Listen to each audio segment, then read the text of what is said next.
จากสิ่งเหล่านั้นท่านก็บอกว่าถ้าจัดสรรผลประโยชน์ลงตัวกันภาษาพระเขาเรียกว่า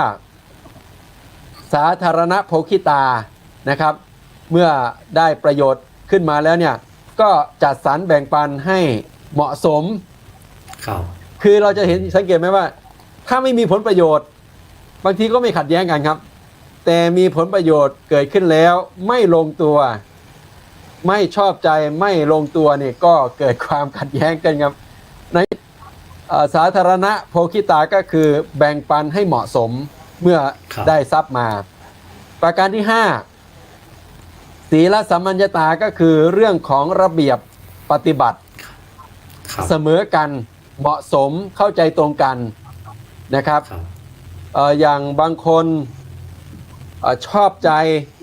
ที่จะเปิดเพลงเสียงดังสนุกสนานแต่คนหนึ่งกำลังจะนอนเมื่อระเบียบปฏิบัติไม่ตรงกันอย่างเงี้ยก็เกิดการขัดแย้งกันเกิดความไม่พอใจขึ้นมา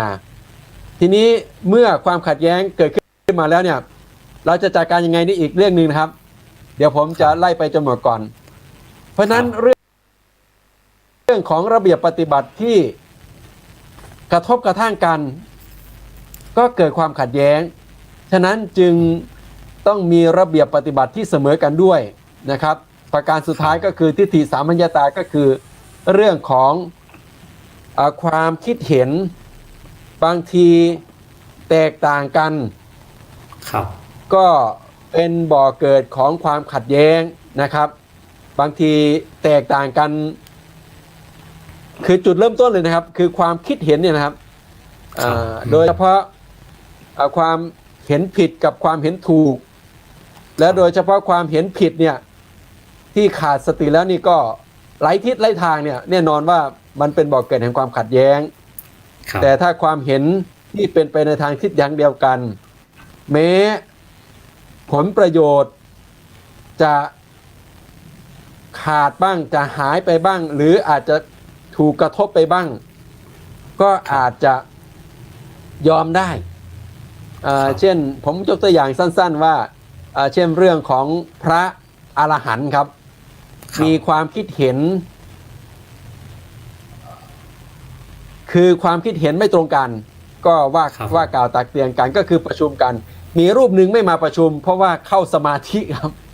เข้านิโรธสมาบัติปรากฏว่าพอตอนหลังคณะสงฆ์ซึ่งก็ล้วนเป็นพระอรหันต์นะครับก็กล่าวโทษท่านว่าท่านเนี่ยไม่สนใจในเรื่องของการประชุมซึ่งท่านก็ยอมรับนะครับยอมเสียผลประโยชน์ส่วนตัวแล้วก็รับโทษทางของ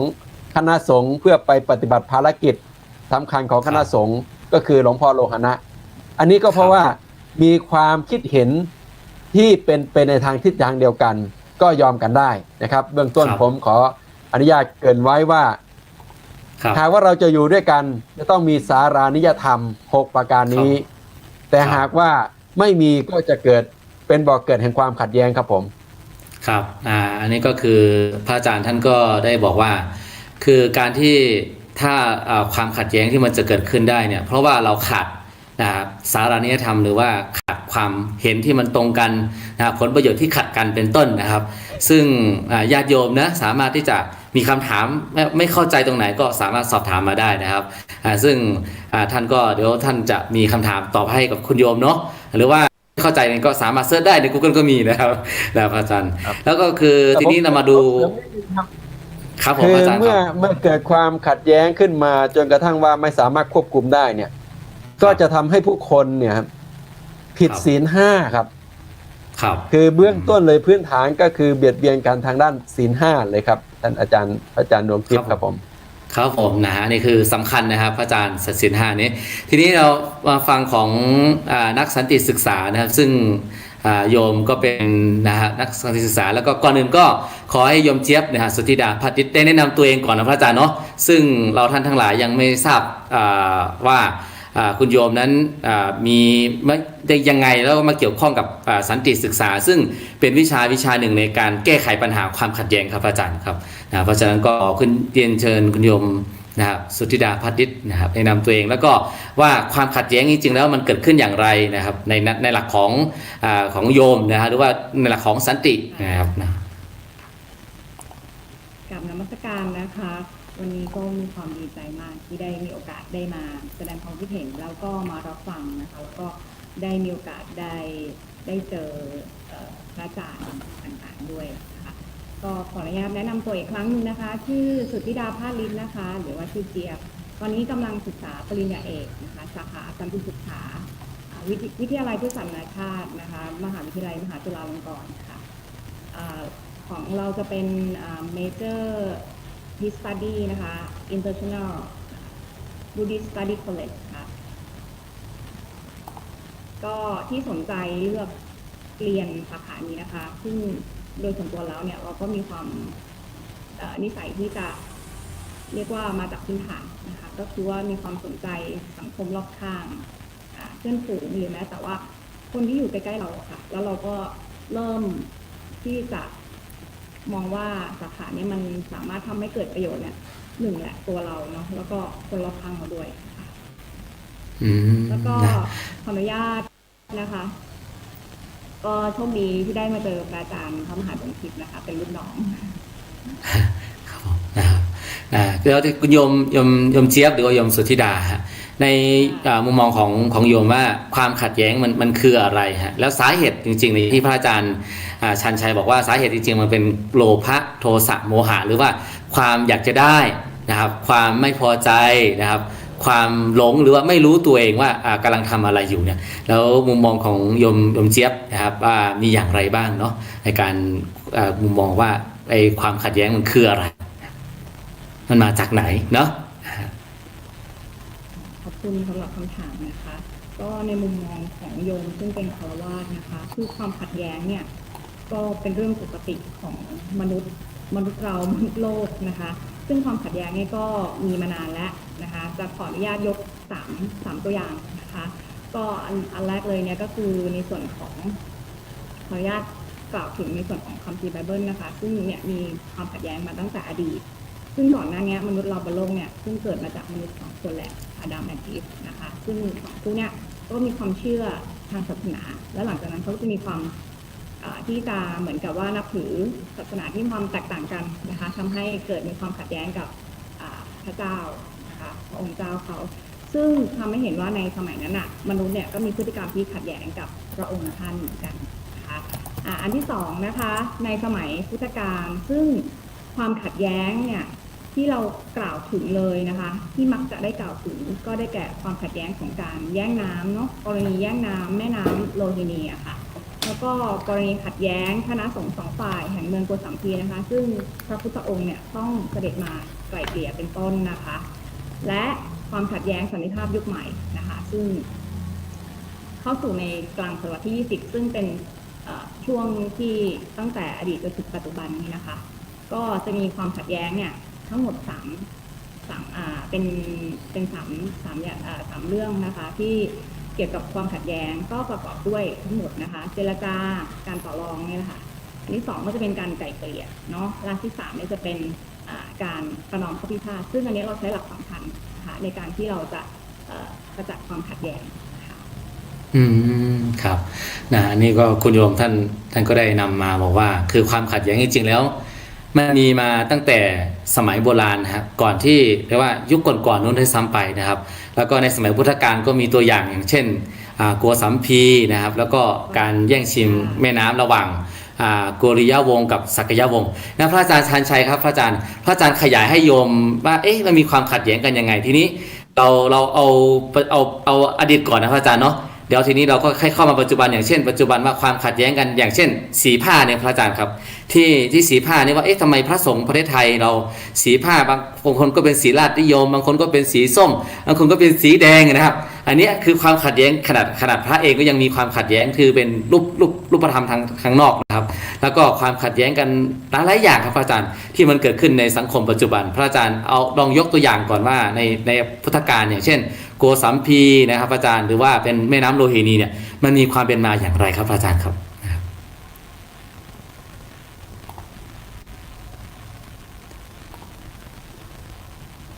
พ ระอาจารย์พระอาจารย์กรุณา ครับผม ครับผม ได้ค ครับ รับ คือความขัดแย้ง ก็เริ่มจากความขาดสติครับคือผมเคยตั้งชื่อเรื่องนี้ว่าเป็นเรื่องขี้พระครับ คือมันเป็นเรื่องขี้หมานั่นแหละครับ แต่ว่าเนื่องจากว่าเกี่ยวกับพระที่เข้าไปใช้ห้องน้ำพระรูปหนึ่งซึ่งเป็นพระเถระที่มีความชำนาญในด้านการเทศน์การปาฐกถา และแสดงธรรมก็มีลูกศิษย์ลูกหามากมายในตำราบอกว่ามีลูกศิษย์ถึง500เป็นพระนะครับเป็นพระ500 โจรก็โจร500นะครับแต่นี่เป็นพระก็พระ500ในสมัยก่อนก็จะอ้าง500นี่เป็นเกณฑ์ส่วนอีกรูปหนึ่งนี่เป็นพระเถระที่มีความช่ำชองชำนาญในเรื่องของระเบียบปฏิบัติของสงฆ์เรียกว่าพระวินัยธรนะครับเหตุการณ์เกิดขึ้นเนื่องจากว่าพระธรรมกถึกเนี่ยเข้าห้องน้ำไปแล้วก็เหลือน้ำไว้ในภาชนะซึ่งในระเบียบปฏิบัติเนี่ยไม่ให้เหลือน้ำไว้เพราะประสงค์เพื่อสุขภาพบางทีอาจจะมีเชื้อโรคเนี่ยโดยเฉพาะในสมัยโควิดนะฮะมันก็ต้องระวังแอลกอฮอล์ผ้าปิดปากเงี้ยในสมัยนั้นก็อาจจะมีระเบียบปฏิบัติในการป้องกันเรื่องของเชื้อโรคแต่ว่ารูปนั้นคงจะมีความคิดว่าประหยัดน้ำครับก็เหลือน้ำไว้ในขันพอพระวินัยธรเข้าไปเห็นเช่นนั้นด้วยความเคร่งครัดและเป็นผู้รู้เรื่องวินัยเนี่ยครับก็เลยออกมาจากห้องน้ำแล้วก็เลยถามท่านพระเถระครับท่านอาจารย์ตะกี้พระอาจารย์เข้าห้องน้ำใช่ไหมครับ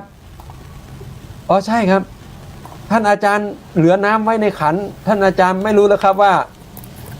มันเป็นอาบัตินะครับผิดพระวินัยนะครับอ้าวเหรอครับแล้วผมต้องปรงอาบัติไหมผมต้องทำยังไงพระวินัยธรก็เลยถามว่าท่านอาจารย์จงใจไหมครับผมไม่ได้จงใจผมไม่ทราบมาเรื่องเนี้ยผมไม่ได้จงใจถ้าพระอาจารย์ไม่จงใจก็ไม่เป็นไรครับก็เลยไม่ได้ปรงอาบัติแล้วก็แยกย้ายกันไปแต่ประเด็นมันไม่จบตรงนี้ครับครับอาจารย์คือจากเรื่องที่คิดว่าเป็นเรื่องขี้ปะติ๋วเนี่ยคือมันน่าจะจบ2รูปนี้น่าจะจบแล้วล่ะครับผมว่าอย่างนั้นนะแต่เผอิญว่าพระวินัยธรเนี่ยพอไปเจอลูกศิษย์ลูกหาก็เลยเหมือนกับด้วยความพลั้งปากไปบอกว่าโอ้เป็นพระเถระยังไงพระวินัยแค่นี้ไม่รู้จักลูกศิษย์ก็เลยนำไปเล่าต่อไปเจอลูกศิษย์อีกฝั่งหนึ่งก็เหมือนกับเอาไปข่มกันนะครับครับโอ้อาจารย์ของท่านเนี่ยขนาดวินัยเล็กน้อยยังไม่รู้จักเลยอย่างงั้นอย่างนี้อ้าวเป็นเรื่องแล้วครับปากต่อปากพระนี่ร้ายกว่าปากกานะครับทิฏฐิมันยอมกันได้ที่ไหนแล้วมีคนมาว่าอาจารย์เราถามจริงๆนะท่านอาจารย์ดวงทิพย์สมัยตอนเด็กๆเนี่ยบางทีเราก็ไปซนไปดื้อนะก็มีคนมาด่าพ่อล่อแม่นี่เป็นเรื่องนะครับได้ลงไม้ลงมือกันเลยทีเดียวนะทั้งที่เราก็ผิดนะแต่ว่า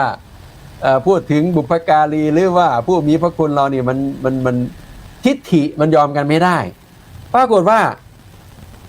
ลูกศิษย์ฝั่งพระธรรมกถึกก็เลยเข้าไปหาอาจารย์ครับลูกศิษย์ฝั่งนู้นเนี่ย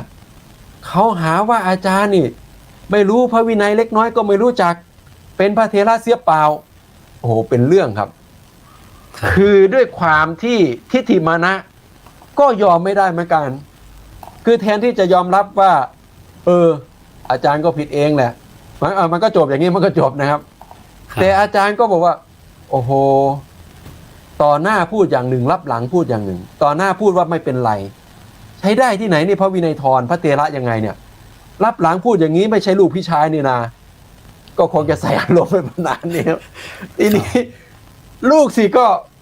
เลยไปกระจายข่าวคือต่างคนต่างมีความเห็นที่คิดว่าตนเองถูกต้องที่คิดว่าอีกฝั่งหนึ่งผิดครับครับอาจารย์ ลุกลามจากพระ500ลูกศิษย์ไม่ถูกกัน พวกที่ชอบพอกันก็แยกจากพระลามไปถึงโยม ลามไปถึงเทวดา ลามไปถึงพระพรหมครับมันขนาดนั้นเลยนะครับ เรื่องราวยอมกันไม่ได้ จนกระทั่งเรื่องนี้ไปถึงพระพุทธเจ้า ครับ พระพุทธเจ้าส่งสารก็คือให้คนส่งข่าวมาบอกว่า ยังความสามัคคีให้เกิดขึ้นในหมู่คณะ ครับพระอาจารย์ครับเดี๋ยวเดี๋ยวใครมาแก้วิธีอันนี้คือเอาเรื่องเกิดก่อนกับเรื่องก่อนเดี๋ยวทีนี้เดี๋ยวรอบต่อไปพระอาจารย์มาพูดว่าจะแก้พระองค์ใช้วิธีไหนแก้ปัญหาครับพระอาจารย์ ครับผม ครับ นะก็เจริญพรว่า ปรากฏว่าเรื่องบานปลายแล้วพระพุทธเจ้าเนี่ย บอกว่าคุณจะจัดการยังไงก็ได้ ให้เกิดความสามัคคีกลับคืนมา ครั้งที่ 1 ครั้งที่ 2 แล้วตอนต่อไปจะเป็นยังไงเดี๋ยวผมจะมาเล่าให้ฟังต่อนะครับ ครับว่าก็คือหลังจากที่เกิดปัญหาระหว่างพระวินัยทรเนาะพระอาจารย์เนาะกับพระธรรมกถึกนะครับคือพระนักเทศน์กับพระวินัยนะครับ ก็เรื่องห้องน้ำนะครับ ทีนี้เนี่ยพระองค์ใช้ยังไงเดี๋ยวมาฟังกันต่อไปเนาะคุณโยมเนาะโยมรอฟังนิดนึงนะมีคำถามอะไรก็สอบถามมาได้นะครับ ก็ทีนี้เนี่ยก่อนที่จะฟังวิธีการแก้ปัญหาว่าพระองค์ใช้วิธีอย่างไงนะครับ ก็มาฟังจากคุณโยมก่อนว่าคุณโยมได้เรียนสันติศึกษามาในซึ่งเป็นวิชาที่อาจจะแบบไปมากทางด้านการแก้ปัญหาความขัดแย้งบ้างล่ะเป็นตัวกลางทำให้เกิดความสงบสุขเนี่ยเราจะมันมีกี่ประเภทอะความขัดแย้งกันเนี่ยถ้าเรามาดูทางพระอาจารย์อย่างสมมติความขัดแย้งภายในภายนอกอันนี้เป็นหยักใหญ่นะพระอาจารย์นะครับแต่ว่าความขัดแย้งที่มันแบบเป็นรูปธรรมจริงๆหรือว่าเนี่ยมันเป็นอย่างมีอะไรบ้างคุณโยมเจี๊ยบนะครับคุณโยมสุธิดาเชิญขอบพระคุณค่ะได้ยินเสียงโยมชัดไหมคะดีขึ้นกว่าได้ยินดีขึ้นก็ดีขึ้นนะคะก็จากคำถามที่อาจารย์ถามนะคะว่าความขัดแย้งเนี่ยแบ่งเป็นกี่ประเภทนะคะซึ่งเราแบ่งทั้งหมดเนี่ยเป็น6ประเภทนะคะมีอะไรบ้างนะคะประเภทที่1เนี่ยเราจะเรียกว่าในส่วนของ interpersonal conflict นะคะหรือเราเรียกว่าความขัดแย้งภายในตัวเองเนี่ยตัวบุคคลตัวเรานี่แหละค่ะซึ่งความขัดแย้งในตัวบุคคลเนี่ยตัวเราเนี่ยก็จะแบ่งทั้งหมดข้อย่อยอีก3ข้อย่อยนะคะอะไรบ้างเรามาดูนะคะก็คืออันที่1เนี่ยก็จะเป็นในส่วนของ approach conflict นะคะก็คือเป็นตัวเลือกระหว่าง1ตัวเลือกนะคะมันจะมี1ตัวเลือกให้เราภายในตัวเราเนี่ยเราก็จะเลือกละแต่มันจะเป็นตัวเลือกที่เป็นบวกนะคะเช่นเราได้งานดีทั้ง2ที่เลยเราก็ตัดสินใจไม่ได้แล้วว่าเราจะไปตรงไหนแต่อันนี้ก็จะคือเป็นบวกนะคะข้อย่อยข้อที่2ลงมาอีกนะคะก็จะเป็นavoidance conflict นะคะก็คือตัวเลือกระหว่าง2ทางนั่นแหละเช่นนะคะเราทำงานอยู่นอกเมืองแล้วเราต้องมีบ้านอยู่ในเมืองหรือเราทำงานในเมืองแต่เราต้องขับรถออกมาจากนอกเมืองเราจะเลือกระหว่างขับรถออกมาหรือจะเช่าคอนโดนะคะที่ใกล้ๆกับที่ทำงานนะคะตัวเลือกที่3นะคะข้อย่อยที่3เนี่ยก็จะเป็น approach ก็คือเป็นตัวเลือกเนี่ยที่ทำในสิ่งที่เป็นบวกและก็ลบนะคะยกตัวอย่างอะไรบ้างนะคะเช่นโยมเนี่ยอาจจะได้ตำแหน่งที่ดีขึ้นแล้วล่ะนะคะแต่ว่าได้ไปอยู่ในจังหวัดที่ไกลซึ่งก็จะไกลกับครอบครัวซึ่งไม่สามารถย้ายตามกันได้อันนี้ก็จะเป็นทั้งบวกและก็ลบนะคะมันจะมีข้อดีและก็ข้อที่ไม่ดีสำหรับตัวเรานะคะประเภทที่2นะคะในส่วนของที่ว่าความขัดแย้งอะไรเป็นอะไรบ้างนะคะเราจะเป็นinterpersonal นะคะ conflict นะคะเป็นความขัดแย้งที่เกิดขึ้นระหว่างบุคคล2 ละไม่เห็นด้วยการกระทำความคิดเห็นนั้นๆนะคะประเภทที่3นะคะความขัดแย้งในกลุ่มเช่นอะไรคะก็คือเกิดจากสมาชิกในกลุ่มเดียวกันนี่แหละที่ไม่เห็นด้วยนะคะไม่เห็นด้วยกับที่เราเสนอความคิดเห็นหรือในเรื่องที่เราอาจจะอธิบายอะไรก็ได้แล้วในกลุ่มเนี่ยแสดงความคิดเห็นที่ไม่ตรงกันหรือว่าไปคนละทิศทางนะคะคราวนี้ข้อที่4นะคะความขัดแย้งระหว่างกลุ่มขอยกตัวอย่างนะคะเช่นแผนกบัญชีนะคะแผนกบุคคลแบบนี้นะคะก็จะเป็นในส่วนของความขัดแย้งระหว่างกลุ่มนะคะประเภทที่5ของความขัดแย้งอะไรบ้างนะคะแน่นอนค่ะความขัดแย้งในองค์กรอันนี้มันก็จะเป็นข้อย่อยๆนะคะเดี๋ยวขออนุญาตไปลงรายละเอียดคราวหน้าแล้วกันนะคะแล้วก็สุดท้ายของความขัดแย้งนะคะจะเป็นความขัดแย้งระหว่างองค์กรซึ่งอันนี้ก็จะเน้นในส่วนของที่ ที่ว่าจะเป็นในส่วนของการเอาชนะกันด้วยวิธีต่างๆอาจจะเป็นในส่วนอาจจะเป็นสื่อสารหรืออาจจะเป็นในส่วนการพูดคุยตรงนี้นะคะอันนี้คือในส่วนของความขัดแย้งซึ่งแบ่งเป็นได้6ประเภทนะคะขอบคุณ ครับ ค่ะ ก็ถือว่าเป็นความขัดแย้งก็มีหลากหลายนะครับความขัดแย้งด้านส่วนบุคคลเนาะพระอาจารย์เนาะพระอาจารย์ชาญชัยครับแล้วก็โยมเจี๊ยบแล้วก็ความขัดแย้งระหว่างตัวเลือกนะครับแล้วก็ความขัดแย้งระหว่างในกลุ่มทำงานด้วยกันหรือว่าเป็นแบบอยู่ในที่เดียวกันนะครับเป็นครอบครัวเดียวกันก็ยังมีความขัดแย้งพระอาจารย์นะครับอย่างเช่นอย่างที่พระอาจารย์เราเล่ามาเรื่องของพระภิกษุโกสัมพีเนี่ยอยู่ในวัดเดียวกันนะครับมีพระพุทธเจ้าองค์เดียวกันแต่ก็ยังมีความขัดแย้งกันหรือว่าในอย่างปัจจุบันครับพระอาจารย์ว่าอย่างเช่นความขัดแย้งกันเราจะพูดดีไหมครับการเมืองไปไหม การเมืองไปไหมครับเรื่องคือว่านะครับว่าทำไมความขัดแย้งกันคือเราเรียกผู้ใหญ่กับผู้น้อยอันนี้คือพูดง่ายๆคือผู้ใหญ่กับผู้น้อยนะครับมีความที่ถือว่ามีความเห็นที่แตกต่างกันนะพระอาจารย์เนาะมีความเห็นที่แตกต่างกันมีทิฏฐินะครับความเห็นที่แตกต่างกันแล้วก็เรื่องของกฎระเบียบนะว่าทำไมมันลดหลั่นมันไม่เท่าเทียมกันนะครับความเท่าเทียมกันไม่มีเช่นว่าคนชนมีกฎหมายมีระเบียบอีกอย่างหนึ่งคนรวยมีระเบียบอีกอย่างหนึ่งนะซึ่งพระอาจารย์นาทีนะฮะธรรมะเพื่อชีวิตที่ดีงามท่านก็ได้คอมเมนต์มานะพระอาจารย์เนาะแล้วทีนี้เนี่ยพระอาจารย์หลังจากที่ได้ฟังว่ามีความขัดแย้งกันระหว่างพระสงฆ์เองหรือว่าความขัดแย้งกันระหว่างญาติโยมนะครับอันนี้เป็นที่โยมเจี๊ยบไปบอกว่าในองค์กรเองก็ดีเนี่ยนี้มาดูวิธีการของพระพุทธองค์ครับว่า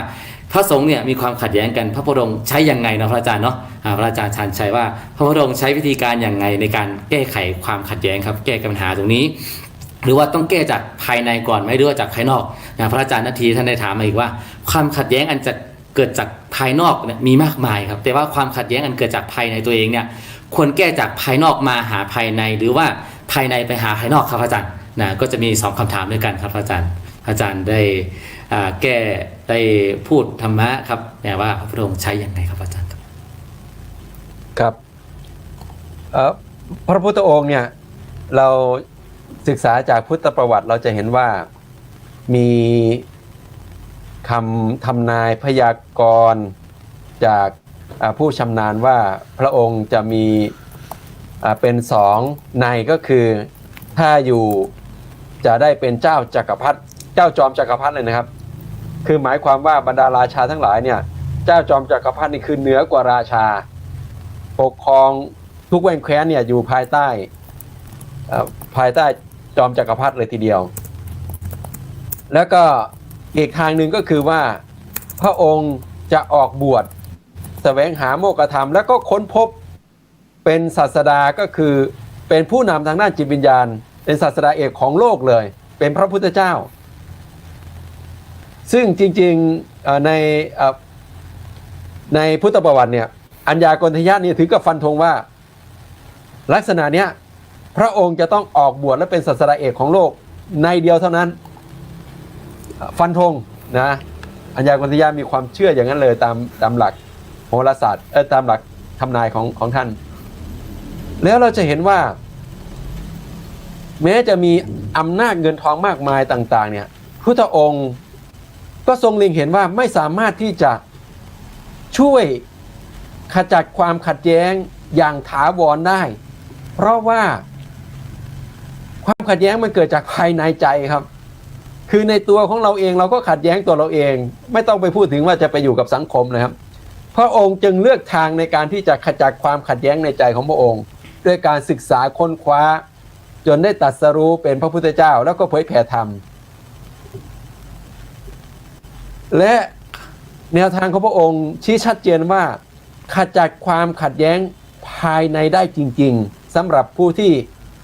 เป็นสาวกฝึกฝนและปฏิบัติให้ถึงในแต่ละขั้นแต่ละระดับสามารถขจัดได้จริงแต่ความขัดแย้งภายนอกเนี่ยนะครับคือไม่สามารถทำให้ยั่งยืนได้เป็นบางครั้งบางคราวแม้แต่พระองค์เองก็ไม่สามารถที่จะขจัดความขัดแย้งภายนอกถ้าภายในไม่ยอมรับเนี่ยนะครับพระองค์ถึงกับได้ ตรัสไว้ว่าเราเป็นเพียงผู้แนะนำเท่านั้น คือแต่ละคนเนี่ยตนแลเป็นที่พึ่งของตน ถ้าได้ธรรมะไปขจัดความขัดแย้งในใจได้อันนั้นเขาถึงจะชนะใจตนเองได้ อย่างเหตุการณ์ที่พระสองกลุ่มทะเลาะกันแล้วก็ชาวบ้านทะเลาะกันนะครับ สุดท้ายครับกลับมาคืนดีกันครับ เพราะว่าไม่มีผลประโยชน์ คือตอนแรกนะต่างคนต่างมีทิฏฐิมานะเพราะมีอำนาจมีทิฏฐิมีความเป็นใหญ่ สุดท้ายจะอดตายครับ ไม่มีจะกิน คือ รับอาจารย์ คือด้วยความที่ผู้คนเนี่ยเอื่อมละอาที่มาทะเลาะเบาะแว้งกันก็เลยเกิดการคว่ำบาตรหมายความว่าไปบิณฑบาตไม่ได้ ครับผม แต่ละรูปนี่พร้อมโซ่แม่งแรงน้อยเลยสมัยก่อนนี่อุดมสมบูรณ์นะครับทะเลาะกันครับอย่าว่าแต่พระเลยครับ ผมว่าแม้แต่ครอบครัวหนึ่งชาวบ้านเนี่ยเวลาที่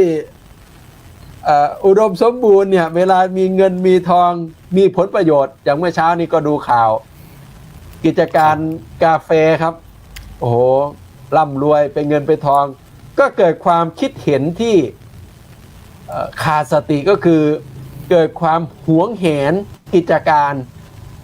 ตายหมดเลย ทั้งผู้ก่อเหตุทั้งผู้ต้องสงสัยอะไรตายหมดเลย ไม่ต้องเข้าคุกไม่ต้องเข้าตารางแล้วไม่ต้องสืบทอดกิจการกันแล้วเนี่ยเพราะความเห็นที่ไม่ลงรอยกันก็น่าเศร้าครับ ก็จบลงด้วยโศกนาฏกรรมไม่ใช่สูญหายเฉพาะครอบครัวนะครับแม้แต่ประเทศชาติบ้านเมืองที่เป็นเจ้าของประเทศนี่ก็ต้องสูญเสียชีวิตที่มีมูลค่ามหาศาลไปด้วย เพราะฉะนั้นการขัดแย้งกันเนี่ยนะครับเราต้องขจัดที่ทิฏฐิความเห็นพระองค์ทรงใช้วิธีตัดไฟแต่ต้นลมตัดไฟแต่ต้นลมหมายถึงว่าสั่งสอนให้คนเนี่ยมีมุมมองที่ถูกต้องมีความเห็นที่ถูกต้องนะครับอย่างบางเรื่องโอเคมีความเห็นต่างคนบางทีคนละขั้วเลยนะครับเวลาที่เราจะไปขจัดความขัดแย้งคือเห็นต่างได้แต่ว่าทำอย่างไรจะไม่ถึงกับผิดศีลห้าความเข้าใจความเห็นความเข้าใจไม่ตรงกันแต่อย่างถึงกับต้องผิดศีลห้าต้องเอาระเบียบมาป้องกันไม่ให้ไปทำร้ายกันทางวาจาไม่ใช่ว่าคุณมีพวกมากแล้วจะพูดอะไรก็พูดได้อยากจะโพสต์อะไรก็โพสต์ได้ไปกระทบกับทางคนอื่นทางวาจาทางอะไรพวกนี้ก็ไม่ได้นะครับผิดศีลนะครับผิดกฎหมายด้วยบางที่มีความเห็นต่างมีทิฏฐิไม่เหมือนกันมียาสั่งเลยครับ ไปวางยากันอันนี้คือไม่รู้ว่าเป็นจริงไม่จริงแหละแต่ว่ามันมีประวัติความเป็นมาว่าสั่งคนไปเก็บสั่งคนไปปิดปากปิดความคิดเห็นนี่คือกระทบกระทั่งทางด้านศีลธรรมเบื้องต้นเลยนะครับเพราะมาจากความคิดเห็นแตกต่างกันบางความคิดเห็นแตกต่างกันมันไม่ได้ประโยชน์อะไรเลยครับพระพุทธเจ้าใช้วิธียังไงรู้ไหมครับใช้วิธีสงบสยบความเคลื่อนไหวครับคือบางครั้งเนี่ยพระองค์ถูก1,000,000%และพระองค์พูดไป2ไพรเบี้ยนิ่งเสียตำลึงทองพระองค์ก็ทรงนิ่งครับอย่างเช่นเรื่องของพระองค์ถูกกล่าวหานางกิจมานวิกาถึงแม้ว่าพระองค์จะอธิบายด้วยหลักการและเหตุผลด้วยปัญญาอันถูกต้องแต่ว่าเหตุผล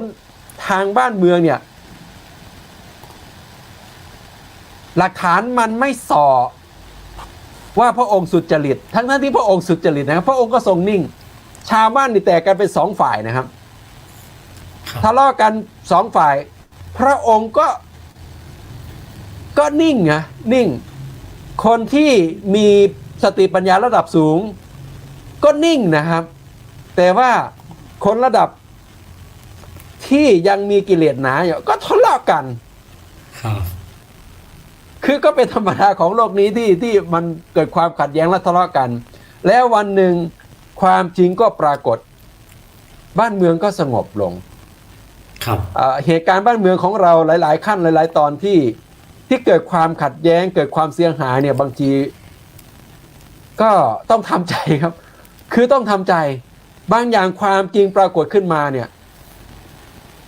ธรรมะย่อมชนะอธรรมตรงเนี้ยก็คือชนะใจผู้คนอย่างสมเด็จพระพุทธาจารย์วัดมหาธาตุอัสสภเถระเนี่ยนะครับ ครับ ก็เกิดความเสียหาย แต่สุดท้ายเราจะเห็นว่าพระเถระท่านก็ยังให้อภัยในความเข้าใจผิดในความเสียหาย แต่ก็เป็นบทเรียนให้แก่เราที่จะคุยกันด้วยเหตุด้วยผล คุยกันด้วยเจตนาที่ดีมากขึ้นฉะนั้นการตัดไฟแต่ต้นลมก็คือการให้ธรรมะเข้าไปถึงใจผู้คนอยู่กันด้วยความรักอยู่ด้วยการปรารถนาดีครับผมขอ ครับ ฝากไว้ในเรื่องของการขัดแย้ง ครับ ด้วยเจตนาที่ปรารถนาร้ายนี้ไม่เกิดประโยชน์ใดๆเลยครับผมพระองค์ทรงใช้ขันติบารมี ใช้ความจริง ชนะความไม่จริง ชนะความไม่ดีครับผม ครับที่พระอาจารย์ชันชัยว่ามาก็ถือว่าเป็นสิ่งที่เป็นความจริงนะครับญาติโยมผู้ฟังทั้งหลายว่า คือการที่เราจะแก้ปัญหาเนี่ยเราต้องตัดไฟตั้งแต่ต้นลมก็คือ ถ้าเรามาดูในหลักของว่าคือจะเกิดสันตินะครับตามหลักของว่าคือต้องมีขันตินะอาจารย์เนาะต้องมีขันติคือมีความอดทนนะครับคืออย่างปัจจุบันเนี่ยคือมันมีความขัดแย้งกันอะไรต่างๆ แต่ว่าเราต้องมีความอดทนนะครับว่าเดี๋ยวมันก็ผ่านไปนะครับสักวันหนึ่งก็ผ่านไป แล้วก็มีสตินะสตินี่สำคัญครับการฟังข่าวก็ดีการดูสื่อโทรทัศน์ทีวีแล้วก็ตามข่าวต่างๆเราก็ต้องมีวิจารณญาณหรือมีสติในการกลั่นกรองว่าสิ่งไหนที่จะสมควรเอามาใส่ในใจ แล้วก็ถ้าเรามีสติมีขันติ มันก็จะทำให้เกิดอะไรฮะเกิดสันติในที่สุดใช่ไหมพระอาจารย์ครับสันติคือความสงบเย็นนะครับหรือว่าความไม่มีความขัดแย้งกันนะครับแม้ว่าเราจะมีความขัดแย้งในตัวเองนะครับก็อย่าให้มันออกไปข้างนอกก็แล้วกันนะผมว่านะคือป้องกันที่ดีที่สุดก็คืออย่าให้ออกไปข้างนอกนะครับแต่ส่วนแรกก็คือความขัดแย้งในตัวเองนี่เป็นการยากที่สุดนะพระอาจารย์นะครับว่าเราจะอย่างไรอย่างเช่นสมมุติว่าอย่างโยมเจี๊ยบนะครับโยมเจี๊ยบมีเพื่อนมีสามีนะครับอยู่ในที่ทำงานอยู่ที่ไหนทีนี้เนี่ยเกิดมีความขัดใจกันก็ดีหรือว่าความแบบทะเลาะกันหรือความขัดแย้งกันน่ะสมมุติว่าภรรยาเนี่ยเห็นไปอีกอย่างหนึ่งแล้วก็สามีเนี่ยเห็นไปอีกอย่างหนึ่งหรือว่าพ่อเนี่ยเห็นไปอย่างหนึ่งแม่เห็นไปอย่างหนึ่งแล้วลูกก็เห็นไปอีกอย่างหนึ่งมีความเห็นที่มาแตกต่างกันเนี่ยอย่างโยมมีประสบการณ์เนี่ยโยมใช้วิธีการหลังจากที่ได้เรียนสันติศึกษาได้เรียนพุทธศาสนามาโยมเอาไปใช้ยังไงแล้วก็ลองเล่าประสบการณ์ให้กับผู้ฟังว่าใช้ยังไงบ้างนะครับขออนุญาตนะคะก็จะเป็นในส่วนของประสบการณ์ของตัวเองนะคะซึ่งเราก็ได้ร่ำเรียนมาแล้วเราก็นำมาปรับใช้ในชีวิตของเรานะคะจากการที่เราได้หลักธรรมในการดำรงชีวิตปัจจุบันนะคะขันตินะคะขันติแน่นอนขันติสันติและก็สติอันนี้สามารถนำมาใช้ในชีวิตประจำวันได้ดีทีเดียวนะคะโยมขอยกตัวอย่างนะคะอย่างเช่นพระอาจารย์ถามโยมว่าถ้าเกิดเรามีความขัดแย้งกับเพื่อนๆนะคะอาจจะเป็นทั่วไปหรือในองค์กรอะไรก็ตามเนี่ยนะคะอันดับแรกเลยนะคะอันนี้ก็ขันติแน่นอนค่ะอันดับแรกไม่ตอบโต้นะคะอันที่สองเราจะนิ่งให้เยอะที่สุดเลยนะคะเพราะว่าเราก็คิดว่าไม่ใช่ว่าไม่เคยที่จะไม่มีนะคะก็คือว่าเราก็เมื่อก่อนเราก็ไม่มีขันติเหมือนกันเราก็จะมีการปะทะแต่ว่าเราต้องถามตัวเองว่าเราชอบไหมเราสบายใจไหมในเมื่อมันไม่ใช่นะคะเราก็รู้สึกว่าเราเนี่ยขันติให้มากที่สุดใครจะว่ายังไงก็ช่างเราจะนิ่งที่สุดนะคะขันติเราจะใช้วิธีการยังไงคะเราก็จะไม่ตอบโต้นะคะถ้าโอกาสคุยกันได้เราก็จะคุยนะคะแล้วเราใช้วิธีที่ถนอมใจถนอมถนอมใจเรานะคะ2ถนอมใจเขาด้วยเราก็ต้องคิดในมุมมองแตกต่างกันนะคะอันนี้คือใช้วิธีสันติที่เบาที่สุดนะคะพุทธวิธีที่แบบเบาที่สุดไม่ทำร้ายความรู้สึกกันนะคะอันที่3นะคะสติแน่นอนค่ะเมื่อทุกอย่างมันมีการปะทะหรือมันจะมีทั้งรูปแบบแหละการกระทำคำพูดนะคะ เราถามตัวเองว่าเรามีสติดีแค่ไหนนะคะแล้วถ้าเราไปทำแบบนั้นเหมือนกับที่เรารู้สึกว่ามันไม่ค่อยดีอ่ะแล้วเราไปทำแบบนั้นเท่ากับว่าเราไม่มีสติแล้วนะคะฉะนั้นเราก็ใช้3อย่างนี้ประกอบกันนะคะซึ่งโยมก็เอามาประยุกต์ใช้นะคะในชีวิตประจำวันของโยมตรงนี้นะคะแล้วก็ที่พระอาจารย์ถามว่าเรื่องของสามีภรรยานะคะโยมอาจจะโชคดีด้วยนะคะที่คำว่าสามีภรรยาเนี่ยก็คือเป็นผู้สร้างผู้สมแหละที่ทุกอย่างมันสมกันนะคะสามีโยมเนี่ยก็จะเป็นคนที่ค่อนข้างจะซัพพอร์ตในส่วนของเรียกว่าสนับสนุนแหละทุกด้านนะคะแล้วก็มีความเข้าใจกันซึ่งโยมใช้หลักทั่วไปง่ายๆเลยนะคะในการใช้ชีวิตคู่แต่ต้องขอออกตัวนะคะว่าชีวิตคู่แต่ละท่านไม่เหมือนกันแต่นี่ก็คือว่าหลักการดำเนินชีวิตหรือหลักธรรมะนะคะที่เรามาใช้ด้วยกันเนี่ยนะคะก็จะเป็นอย่างง่ายเลยอันดับแรกเลยศรัทธากันละกันโยมก็ศรัทธาในตัวเขานะคะเขาก็ศรัท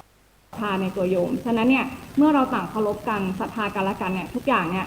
มันก็จะไม่มีการที่จะไปว่ากันในทางที่ไม่ดีนะคะอันที่2เนี่ยสิ่งเสมอกันอะไรบ้างนะคะที่เราคล้ายกันก็คือว่า1เราชอบความสงบ2เวลาเราอยู่ในบ้านเนี่ยเราจะไม่เอาความนอกเนี่ยคือเวลาโกรธอะไรก็ตามจะไม่เข้าบ้านอันนี้คือว่าจะเหมือนกันนะคะจะพูดแต่เรื่องเราอันนี้คือแน่นอนแล้วว่าเราชอบอะไรที่มันเป็นความสงบนะคะอันที่3ง่ายมากเลยนะคะก็จะเป็นในส่วนของความเอื้อเฟื้อเผื่อแผ่ในส่วนของผู้โยมนะคะก็จะเป็นเสียสละเสมอกันสินเสมอกันนะคะเอื้อเฟื้อเผื่อแผ่เสมอกันเวลาเพื่อนเขาเพื่อนเราญาติเขาญาติเรามาอันนี้ก็จะมีเรียกว่าความดูแลเอาใจใส่ซึ่งกันและกันอันนี้นะคะก็จะเป็นในส่วนของที่เอื้อเฟื้อเผื่อแผ่กันนะคะเสียสละเสมอกันแล้วก็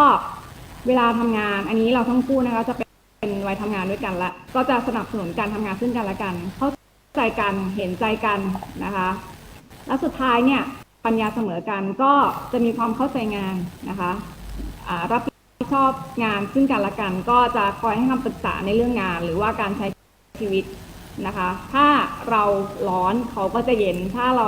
เย็นถ้าเขาร้อนเนี่ยเราก็จะเย็นจะไม่มีการส่งเสริมกันในทางที่แบบเธออย่างนี้สิแต่ว่าเราจะมานั่งพูดกันด้วยหลักเหตุและผลนะคะอาจารย์นะครับก็คือต้องใช้เรื่องของเรียกว่าร้อนเย็นหรือว่าการใช้ขันตินะครับอดทนบ้างนะครับคือบางก็เหมือนกับลิ้นกับฟันนะครับที่มันอยู่ด้วยกันมันก็มีการกัดกันบ้างนะครับมีการขบกันบ้างก็คือสามีภรรยาก็ตามหรือว่าเพื่อนกันเนี่ยบางทีเราเป็นเพื่อนกันเพื่อนสนิทก็ตามหรือทำงานด้วยกันนะพระอาจารย์พระอาจารย์ชาญชัยครับว่ามันคือขนาดว่าไม่ว่าจะเป็นโยมเหล่านี้คือขนาดผ้าด้วยกันบางครั้งขนาดว่าแค่สีผ้าเรานี่ไม่เหมือนกันนะพระอาจารย์สีผ้าเราไม่เหมือนกันเราก็ยังบอกว่าทำไมทำอย่างไรทำไมสีไม่เหมือนกันอย่างเงี้ยครับแล้วในมุมมองของพระอาจารย์ชาญชัยว่าในตรงนี้นะครับพระอาจารย์ว่าเราสามารถที่จะคือรูปร่างภายนอกหรือว่าความแตกต่างจากเพศชายเพศหญิงนะครับไม่ใช่เพศชายไม่ใช่เพศหญิงด้วยพระอาจารย์อย่างเงี้ยพระอาจารย์ว่ามันมุมมองว่ามันคืออาจจะแบบสมมติว่าบางคนก็บอกทำไมคุณเป็นอย่างนั้นเนี่ยอันนี้คือเราจะมีวิธีการนะครับอยู่ด้วยกันอย่างที่พระอาจารย์บอกว่าอยู่กันด้วยการเข้าใจหรือเมตตารักกันเนี่ยเราจะอยู่อย่างไรในสังคมที่มีความไม่เห็นไม่ตรงกันมีความขัดแย้งกันอาจจะไม่รุนแรงก็ตามในภายในครอบครัวภายในจิตภายในใจเนี่ยเราจะอยู่อย่างไรครับพระอาจารย์ว่าอยู่อย่างไรในการว่าอยู่อย่างมีความสุขหรือว่าอยู่อย่างสันติสุขเนี่ยพระอาจารย์ครับผมครับผมคือก็ต้องมีสติปัญญานะครับคือหลายเรื่องเนี่ยผมมองว่าเป็นความแตกต่างที่มีสีสันนะครับแล้วเราก็ต้องปรับทัศนคติปรับความคิดปรับทิฏฐิก็เรียกว่าทิฏฐิสัมมัญญตาเนี่ยบางทีคนสมัยใหม่กับคนสมัยก่อนเนี่ยคือบางทีต้องจูนกันแล้วบางครั้งเนี่ยแม้แต่วิธีของพระพุทธเจ้าเนี่ยต้องยอมถอยกันคนละก้าวนะครับยอมเจ็บกันคนละนิดนะเพื่อให้มันไปต่อได้คือบางอย่างถ้าเช่นอย่างเราป่วย เจ็บเนี่ยบางทีเราไปบีบไปนวดเนี่ยมันก็ต้องเจ็บนะครับแต่ว่ามันหาย หรือเป็นแผลเนี่ยก็ต้องไปหาหมอเย็บใช่ไหมครับมันก็เจ็บแต่ว่ามันก็หาย แต่ถ้าร้ายกว่านั้นเช่นเป็นมะเร็งเนี่ยบางทีต้องแบบรักษาผ่าตัดเข้าไปเลยเนี่ยเพราะว่าปล่อยไว้มันก็อาจจะเสียหายหนักขึ้นไปอีกนะครับเพราะนั้นบางครั้งความขัดแย้งก็ให้ความสามัคคีการดีกันคืนดีกันครั้งที่ 1ครั้งที่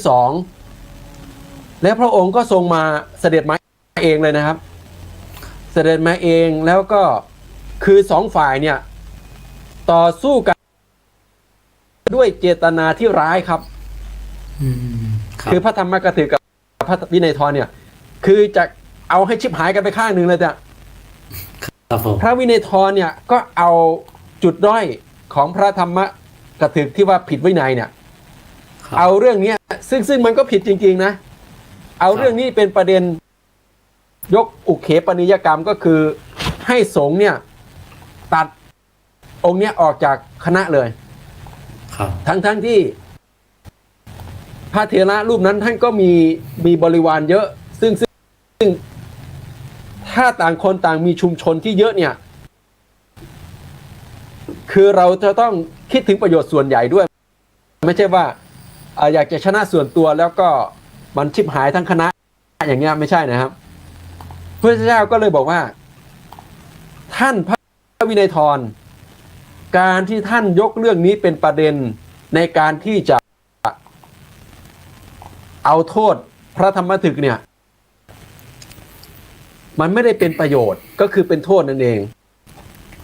แล้วก็พูดถึงพระธรรมกถึกว่าท่านในเรื่องนี้ท่านก็ควรที่จะยอมรับควรที่จะขอขมาหรือปรงอาบัติซะคือต่างคนต่างรับไปยอมรับในสิ่งที่ผิดพลาดเพื่อให้ความสามัคคีของคณะจบลงแต่รู้ไหมครับว่าไม่ยอมกันอีกครับเนี่ยผมว่าเหตุการณ์เนี่ยมันคุ้นๆเหมือนในประเทศบางประเทศไหมครับว่าจะเอากันให้คือถูกผิดกันไปแบบยอมกันไม่ได้เลยคือคุณจะไปลื้อสาเหตุมันก็ใช่อ่ะแต่มันเพื่ออะไร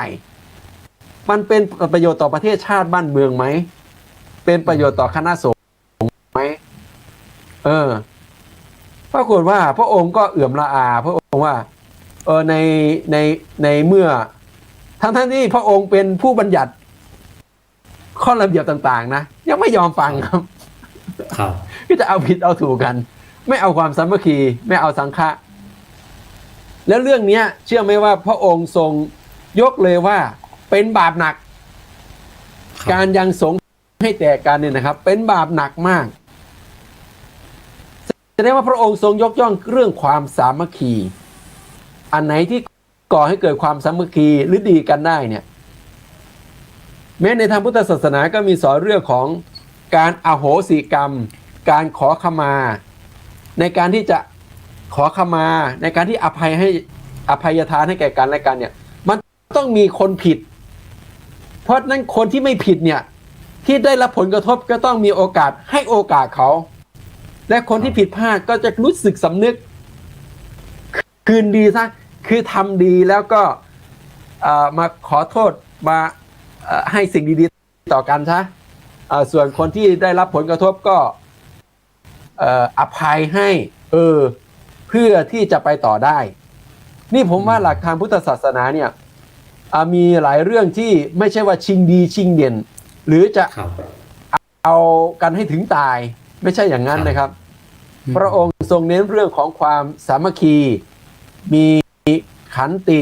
มีอภัยทานมีอโหสิกรรมให้แก่กันและกันผมมองว่าเรื่องนี้เป็นสิ่งที่เราควรที่จะนึกถึงส่วนรวมและก็สละความรู้สึกส่วนตัวบางครั้งอาจจะถูกกระทบกระทั่งบ้างแต่ประเด็นนี้ก็มีประเด็นหนึ่งนะครับว่าเราจะต้องมีเทคนิควิธีการในการที่จะรักษาสิทธิ์ด้วยรักษาสิทธิ์ของคนดี แต่หากว่ามันจะบานปลายไปถึงกับท่านพุทธประวัติเนาะ ครับ พอทิฏฐิสูงเนี่ยก็เลยเหมือนกับว่ามีพฤติกรรมบางอย่างที่ไปดูถูกคนอื่น ซึ่งมันก็ไม่ถูกต้องนะครับอย่างเช่นไปที่เราบอกว่าเราอยู่ในสังคมเนี่ยอย่าไปดูถูกอย่าไปบูลลี่กันไหมครับอาจารย์อย่าไปบูลลี่อย่าไปดูถูกกันเพราะว่าเรื่องเนี้ยบางทีมันอาจจะเป็นก่อความเข้าใจผิดแล้วก็บานปลายไปถึงกระทบกระทั่งกันได้ปรากฏว่าสักยะวงศ์เนี่ยไปบูลลี่พระเจ้าวิทูธพะครับพระเจ้าวิทูธพะเนี่ยความเห็นก็ไม่ตรงกันที่นี่เก็บความแค้นมาผิดศีล 5ครับเพราะว่าจะเอากันให้ถึงตายเลยยกกองทัพมาพระเจ้ามาห้ามถึง2 ครั้งครับผมสุดท้ายก็ยกกองทัพมาเผชิญหน้ากันแต่สักยะวงศ์นี่ถึงจะบูลลี่เขาแต่ก็บูลลี่ทางวาจาทางอะไรต่างๆแต่ว่าจะรักษาศีล 5ไม่ขาดศีล 5ครับคือหมายถึงว่าจะไม่ฆ่าสัตว์ไม่อะไรเนี่ยก็เลยยอมพลีชีพยอมตายที่จะไปฆ่าคืนก็เลยถูกฆ่าซะเยอะเลยจนถูกล้างวงเลยทีเดียวนะครับแต่วิบากกรรมของพระเจ้าวิทูธพะก็ถูกกรรมตามสนองแต่สุดท้ายก็เป็นบทเรียนนะครับไม่เกิดผลดีหรอกก็เป็นบทเรียนให้พวกเรารุ่นหลังๆว่าสงครามไม่ดีนะครับ ความขัดแย้งถึงขั้นกับต้องฆ่ากันสงครามกันเนี่ยไม่ดีหรอกฉะนั้นที่เราคุยกันตรงเนี้ยเพื่อผลประโยชน์ที่จะยุติความขัดแย้งกับอาจารย์โดยก็คือให้เกิดความสามัคคีนะครับในเกิดความรักกันเหมือนพี่เหมือนน้องเหมือนพ่อเหมือนแม่นะพระอาจารย์นะครับเพราะว่าถ้าเราอยู่ด้วยกันครับบางเรื่องคือมันต้องบางคนก็ต้องคือเหมือนกับว่าคราวนี้เรามาถามดูว่าอย่างที่เรื่องของที่เมื่อกี้โยมพี่เจี๊ยบบอกว่าเกี่ยวเรื่องของว่าไอ้แย่งแม่น้ำกันนะครับแม่น้ำโลหินีนะครับระหว่างโกริยะวงศ์กับสักยะวงศ์เนี่ยทีนี้พระพุทธองค์มาห้ามแล้วเนี่ยพระองค์ใช้คำว่าอะไรพระอาจารย์ใช้คำว่าระหว่างน้ำกับชีวิตเนี่ยอันไหนมีค่ากว่ากันพระอาจารย์นะครับอันไหนมีค่ากว่ากันทีนี้ไอชีวิตสิมีค่ากว่าน้ำนะเพราะฉะนั้นถ้าชีวิตมีค่ากว่าน้ำแล้วคุณจะลบฆ่าฟันกันทำไมจะเกิดสงครามกันทำไมในเมื่อน้ำนั้นก็แบ่งกันดีฮะถ้าแบ่งกันแล้วเราก็จะได้มีชีวิตทั้ง2 ฝ่ายนะครับอันนี้พระพุทธองค์มาห้ามไว้อันนี้ก็คือหมายความว่าคือผลประโยชน์พระอาจารย์ผมว่านะผลประโยชน์ก็คือถ้าว่าเราก็ต้องรู้จักแบ่งกันนะครับว่าแบ่งกันก็คือให้มันมีความสมดุลกันให้มันเกิดคือความพอใจใน2 ฝ่ายทีนี้พี่เจี๊ยบในฐานะที่เรียนสันติเนี่ยก็จะมีคำว่าวินเนี่ยสมมติเรามีความขัดแย้งกันมีความไม่เข้าใจกันเนี่ยเราจะทำยังไงให้มันเกิดวินนะครับคือได้ประโยชน์ทั้ง2 ฝ่ายคือมีความเกิดความสามัคคีกันนะครับจากที่ไม่เป็นศัตรูกันแล้วก็เห็นมาเป็นเพื่อนกันนะครับแล้วก็มาแบ่งกันแบ่งกันกินแบ่งกันใช้แบ่งกันคือในโลกนี้ทรัพยากรมันเป็นของทุกคนนะครับอาจารย์นะครับอาจารย์ชาญชัยยังพี่เจี๊ยบมีมุมมองยังไงครับตรงนี้วินเนี่ยฮะค่ะในมุมมองของเจี๊ยบนะคะก็มีขออนุญาตอาจารย์ที่ให้แนวคิดในเรื่องของทิฏฐินะคะก็คือว่าเราต้องถามตัวเราแล้วแหละว่าเราพร้อมที่จะปรับตัวเองไหมเปลี่ยนตัวเองไหมนะคะถ้าเรายังยืนยันว่าฉันเป็นของฉันแบบนี้นะคะเราก็จะเป็นคนที่ไม่รับอะไรเลยนะคะเราจะอยู่ในโลกของเราแบบนี้แต่ถ้าเราถามตัวเองว่าเริ่มจากตัวเองนะคะว่าเราพร้อมจะปรับหรือเปลี่ยนหรือรับอะไรที่มันใหม่ๆมาไหมนะคะเราก็ต้องเริ่มจากตัวเรานี่แหละอันดับแรกเลยนะคะเปลี่ยนมุมมองนะคะถามตัวเองว่าอยากมีมิตรหรืออยากมีศัตรูเพิ่มนะคะถามตัวเรา2ถ้าเรามีความขัดแย้งหรืออะไรที่มันไม่เป็นวินทั้งคู่เนี่ยแล้วเรามองหน้ากันเรารู้สึกว่าเราเกิดความไม่สบายใจความโกรธเราจะถามตัวเองว่าเรายังอยากให้ความโกรธเนี่ยติดอยู่กับเราไหมถามตัวเองก่อนนะคะหรือเรายังอยากเป็นศัตรูกับเขานะคะอันนี้ก็คือลักษณะที่ ถามตัวเองก่อนปรับตัวเองก่อนเริ่มจากตัวเองก่อนเลยนะคะถ้าเราพร้อมปรับพร้อมเปลี่ยนเมื่อไหร่นะคะทุกอย่างมันจะได้ประโยชน์นะคะได้ความยุติธรรมทั้งสองฝ่ายตรงนี้ค่ะแล้วก็ไม่มีใครเสียไม่มีใครชนะนะคะในความเป็นเพื่อนหรือความขัดแย้งเนี่ยเธอไม่ชนะหรอกเธอแพ้ฉันชนะเธอชนะฉันแพ้อันนี้มันจะไม่มีนะคะมันจะมีแต่ความว่าโอเคเรามาเจอกันครึ่งทางนะแล้วเราก็ถอยออกมานะคะเพื่อประโยชน์สูงสุดนะคะตรงนี้ค่ะก็เหมือนกับว่ายมเจี๊ยบก็อยากจะพูดว่าคือเราต้อง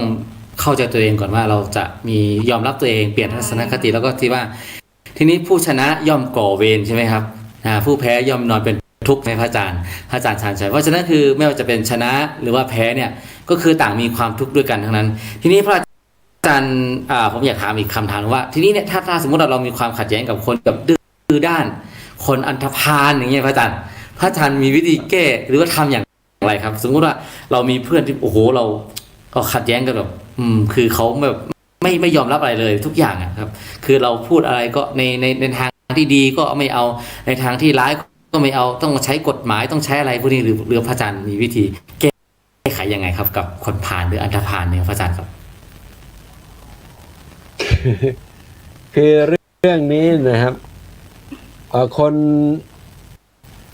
เราจะต้องมีสติมีปัญญาที่เข้มแข็งมากขึ้นนะครับอย่าง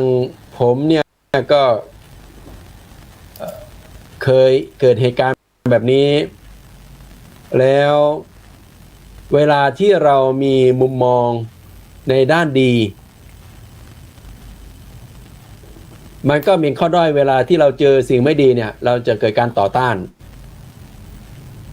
นะครับเพราะฉะนั้นเราจะต้องมีธรรมะที่เรียกว่าเอาความเมตตาเนี่ยนะครับเมตตาที่พระพุทธเจ้าให้แผ่เนี่ยสัพเพสัตตาสัตว์ทั้งหลายที่เป็นเพื่อนทุกข์คือทุกคนทุกหมดแหละเกิดแก่เจ็บตายปฏิเสธไม่ได้เลยครับคือเราเกิดทุกคนก็เกิดมาเหมือนกันเราเจ็บทุกคนก็เจ็บเหมือนกันตายก็ตายเหมือนกันคือพระพุทธเจ้าคือสอนรักกันระดับนั้นเลยนะครับเพื่อให้เกิดความรักในเพื่อนมนุษย์เนี่ยนะครับนั้นแม้แต่คนอันธพาลเนี่ยก็เป็นมนุษย์คนหนึ่งที่เขาเกิดแก่เจ็บตายเป็นเพื่อนเราแต่ทิฏฐิทั้งศีลทั้งอะไรต่างๆแตกต่างกันสิ้นเชิงเลยครับพระพุทธเจ้ายังให้คนดีๆก็มีความรักต่อเขาเหมือนกันครับแต่ว่าอย่างหนึ่งนะครับเราดียังไม่เข้มแข็งพอเนี่ยเราก็จะต่อต้านนะครับอย่างผมเนี่ยก็คือคำว่าต่อต้านเนี่ยแน่นอนว่ามันไม่ดีอยู่แล้วครับนะเพราะว่าในคำว่าต่อต้านเนี่ยมันมีความขัดแย้งในคำว่าต่อต้านเนี่ยมีความขัดแย้งแน่นอนว่าพฤติกรรมอย่างหนึ่งก็คือหนึ่งถ้าเราไม่หนีเราก็สู้จะเกิดความขัดแย้งนะครับถ้าเราไม่กลัวเราก็กล้าปรากฏว่าผมเนี่ยรักสุขภาพครับเราดูแลสุขภาพหลายสิ่งหลายอย่างแน่นอนว่าอะไรที่มากระทบที่ทำให้สุขภาพผมแย่ผมก็จะต่อต้านอย่างหลายสิ่งหลายอย่างผมก็เหตุผลมันก็ใช่อ่ะทำไมคนสูบบุหรี่ไม่นึกถึงคนที่ไม่สูบบุหรี่ทำไมไปเบียดเบียนคนอื่นบางทีผมก็ไปบอกไปกล่าวไปอะไรต่างๆไม่พอใจนะครับทั้งที่ผมถูกคือในความรู้สึกของเราเนี่ยเราว่าเราถูกนะถ้าเราไปเขาเปิดป้ายมันก็มีบอกว่าห้ามสูบบุหรี่คือเราก็จะมองเขาว่าด้อยมองแบบแย่เลยอ่ะแบบอะไรต่างๆคือเราเนี่ยเป็นฝ่ายดีเขาเป็นฝ่ายชั่วเลยเกิดความขัดแย้งนะครับขัดแย้งความคิดแล้วนะความเมตตาหายไปครับอาจารย์เลยปรากฏว่าผมก็มีเหตุมีผลนะบอกว่าตรงนี้เนี่ยห้ามสูบบุหรี่นะคุณมาสูบ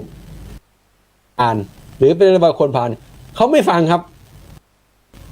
คือความคิดเห็นตอนนี้เขาก็เริ่มจะมีการต่อต้านต่อสู้เหมือนกัน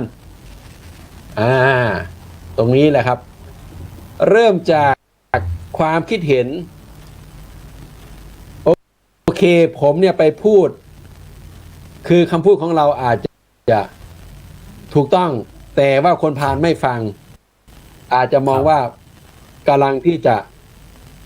ต้องต่อต้านกันใช่ไหมครับ ครับ ทีนี้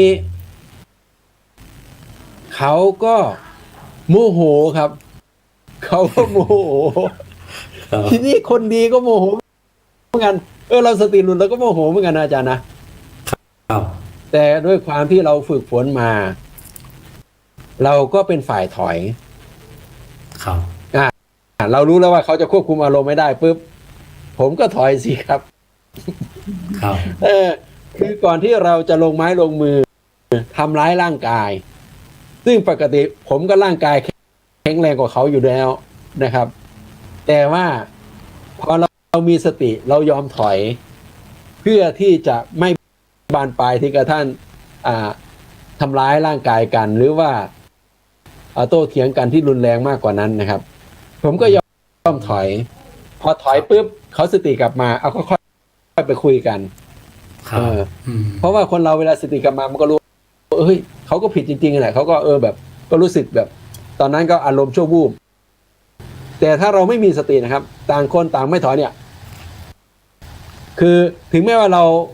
ถูกต้องเราไม่ยอมถอยเนี่ยมันขาดสติมันก็ไม่เกิดประโยชน์อะไรครับ บางทีมันหนักกว่าเรื่องที่เราต้องการที่จะเป็นประโยชน์ได้ซ้ำไปบางทีเราอาจจะเสียชีวิต หรือเขาอาจจะเสียชีวิตอย่างเงี้ยหรือเขาอาจจะหัวล้างข้างแตกไปโรงพยาบาลคือประโยชน์ของเรามันไม่ใช่ตรงคือสิ่งที่เราต้องการมันไม่ใช่ตรงนั้น สิ่งที่เราต้องการคือต้องการให้เขาเคารพสิทธิ์ต้องการให้เขาเคารพสิทธิ์ของคนอื่นให้เขาสุขภาพดี ครับ ซึ่งมันเป็นสิ่งที่ดี แต่ในสิ่งที่ดีของเราก็เขาเมาอยู่เนี่ยไปพูดตอนเขาเมาเนี่ยโยมคิดว่าเขาจะรู้เรื่องไหมบางทีมันก็ยิ่งสติหลุดบางทีเรื่องดีๆเราต้องมีจังหวะมีโอกาส แล้วก็ต้องรู้จักจังหวะถอยจังหวะลุกนะก็เรียกว่าใช้ปัญญาสติต้องมากับปัญญาฝากไว้นะครับว่าถ้าจะคุยกับคนพาลคุยกับคนอันธพาลเราจะต้องเพิ่มสติตัวเราเองและเพิ่มปัญญาตัวเราเองให้มากขึ้นกว่าเดิมถ้าไม่เกิดประโยชน์ ครับ ถ้าหนักกว่าเดิม อันนี้พระอาจารย์ก็จะให้เรา ถ้าไม่เกิดประโยชน์ไม่ได้อะไรเราก็นิ่งเสียหรือถอยเสีย ครับ นะครับ ครับ อันนี้ ครับ นี่ฝากเป็นประเด็นสำหรับคำถามนี้นะครับว่าบางครั้งอย่างทุกเรื่องนะครับ ทุกเรื่องนะทุกเรื่อง ครับ คือทุกเรื่องเนี้ยมันต้องมีหนึ่งสตินะครับ แล้วก็ปัญญา แล้วก็ ครับผม คือสติกับปัญญาเนี่ยมันต้องของคู่กันนะพระอาจารย์นิยมที่เจี๊ยบนะว่าอย่างไรในพุทธศาสนาบอกว่าสาเหตุของความขัดแย้งจริงๆเนี่ยมันมี3ตัวครับครับในคุตกะนิกายนะครับมัชฌิมานิคุตกะนิกายนะครับมัชฌิมานิบทเนี่ยบอกว่า1ก็คือตัณหาคือความ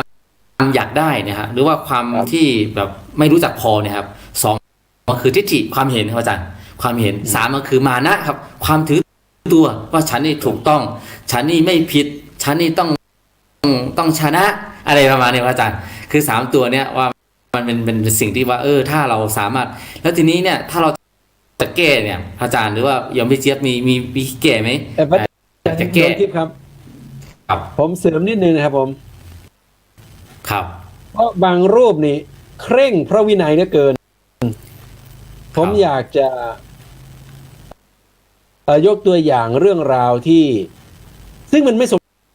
มควรนะครับ แต่พระพุทธเจ้านี่ยอมถอยพระอาจารย์ดวงทิพย์ เชื่อไหมว่าอาหารบิณฑบาตของเราเนี่ย ยอมถอยเพื่อขจัดความขัดแย้งนะครับ อาหารบิณฑบาตของเราเนี่ย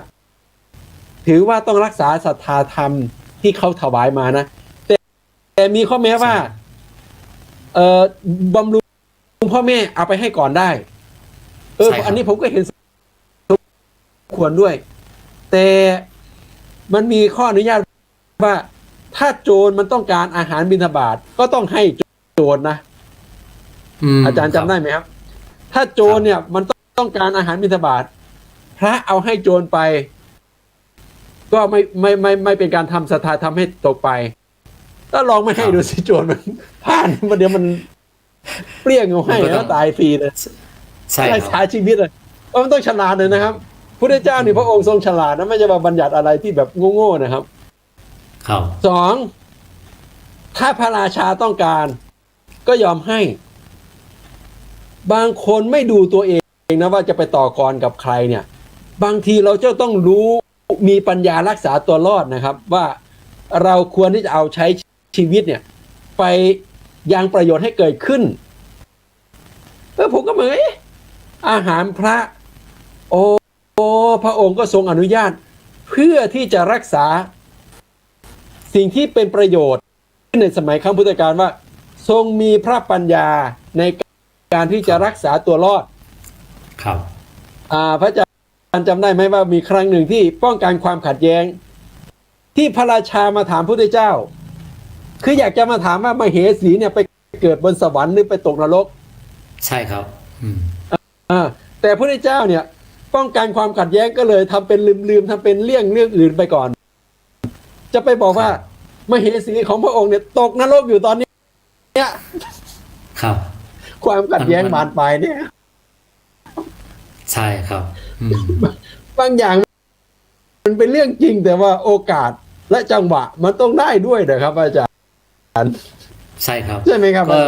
ใช่ครับก็อย่างที่ว่าความขัดแย้งเนี่ยสมมุติว่ามันคือวินัยหรือว่าธรรมวินัยอย่างเช่นว่าเอาไปอยู่ต่างประเทศถ้าถามว่าตามหลักใช่ไหมครับตามหลักนี่ก็คือห้ามนุ่งเสื้อผ้าเหมือนกับญาติโยมเนี่ยจริงๆมันก็ต้องถ้าอยู่ต่างประเทศมันก็ต้องใช้ใช่ไหมพระอาจารย์ครับคือมันต้องเปลี่ยนไปตามไม่ว่าการเดี๋ยวนะครับเปลี่ยนไปตามกาลสมัยหรือว่าครับคือเราไปอยู่ที่ไหนก็ตามเนี่ยอย่าไปให้ความขัดแย้งเกิดขึ้นในตัวเราเองสองก็คืออย่าให้ความขัดแย้งเกิดขึ้นกับบุคคลไม่ว่าจะเป็นวัฒนธรรมนะครับประเพณีหรือว่าวิถีชีวิตอะอาจารย์ถ้าเราไปความขัดแย้งเนี่ยมันก็จะเกิดขึ้นอันตรายต่อตัวเราเองด้วยนะครับอาจารย์เพราะฉะนั้นพระพุทธองค์จะบอกว่าให้เรานั้นใช้สตินะครับใช้ปัญญาให้มากแล้วก็ทีนี้เนี่ยโยมพี่เจี๊ยบเนาะเราถือว่าตอนนี้ก็ผ่านมาประมาณ1 ชั่วโมงกว่านะญาติโยมที่ยังฟังทางบ้านอยู่นะพระอาจารย์เนาะมีคำถามก็สามารถที่จะถามมาในอินบ็อกซ์หรือว่าถามมาในที่คอมเมนต์ก็ได้นะครับหรือว่าให้กำลังใจก็อยู่ที่ไหนว่าฟังชัดไหมอะไรไหมทีนี้ถือว่าเป็นคำถามสุดท้ายก็เลยว่าโยมพี่เจี๊ยบเนี่ยอย่างวันนี้ก็เป็นวันพระด้วยนะพระอาจารย์นะครับว่าโยมพี่เจี๊ยบเนี่ยของพี่นะคะซึ่งก็นำหลักธรรมมาประยุกต์ใช้ในชีวิตประจำวันนะคะอันดับแรกเลยเนี่ยเราก็ต้องเกิดความเมตตานะคะท่านอาจารย์ต้องคิดหายเนาะก็จะมีความเมตตานะคะเมตตาอะไรบ้างเมตตาให้กับตัวเองก่อนอันดับแรกเลยนะคะเพราะทุกอย่างเนี่ยคือเริ่มจากตัวเราเลยนะคะแล้วจะส่งผลต่อไปนะคะเมตตานะคะตัวเราและผู้คนรอบข้างนะคะ